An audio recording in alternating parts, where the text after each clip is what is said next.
बहुत समय पहले की बात है। एक छोटे से गांव में रामू नाम का किसान रहता था। रामू मेहनती था, लेकिन किस्मत हमेशा उसका साथ नहीं देती थी। हर साल वह अपनी जमीन पर फसल बोता, लेकिन कभी बारिश कम होती तो कभी बाढ़ आ जाती। उसकी मेहनत बार बार बेकार चली जाती। गरीबी ने उसके परिवार को जकड़ लिया था। एक साल फिर से बारिश देर से आई और उसकी फसल सूखने लगी। रामू बहुत परेशान हो गया। उसने आसमान की ओर देखा और भगवान से कहा, हे प्रभु, मैं इतनी मेहनत करता हूँ फिर भी हर बार असफल क्यों हो जाता हूँ? आखिर कब तक ये सब सहना पड़ेगा? उसके शब्दों में दर्द और निराशा साफ झलक रही थी। दिन बीतते गए और हालात और बिगड़ने लगे। उसके पड़ोसी किसान भी उसे ताना मारने लगे, रामू खेती छोड़ दो, तुम्हारे बस की नहीं। यह सुनकर रामू का मन और टूट गया। वह सोचने लगा, शायद सच में खेती मेरे बस की बात नहीं। लेकिन फिर उसने ठान लिया कि चाहे जो भी हो, एक आखिरी कोशिश और करेगा।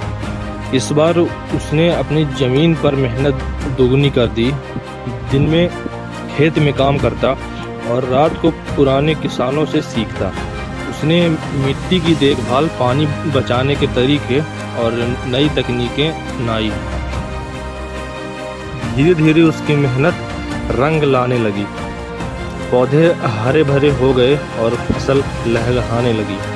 जब फसल पककर तैयार हुई तो पूरे गांव में सबसे अच्छी उपज रामू की ही जमीन पर हुई। उसका मजाक उड़ाया था वही लोग अब उससे सलाह लेने आने लगे। रामू मुस्कुराया और बोला, अगर मैं बीच रास्ते में हार मान लेता तो आज यह सफलता कभी नहीं मिलती। तुरंत परिणाम नहीं देते, लेकिन अगर हम धैर्य रखकर मेहनत करते हैं तो उनका आशीर्वाद जरूर मिलता है।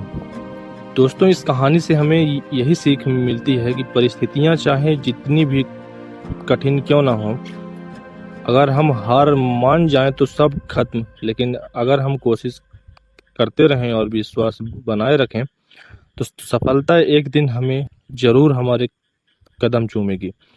इसलिए कभी हार मत मानो, क्योंकि हो सकता है अगली कोशिश ही तुम्हारी जिंदगी बदल दे।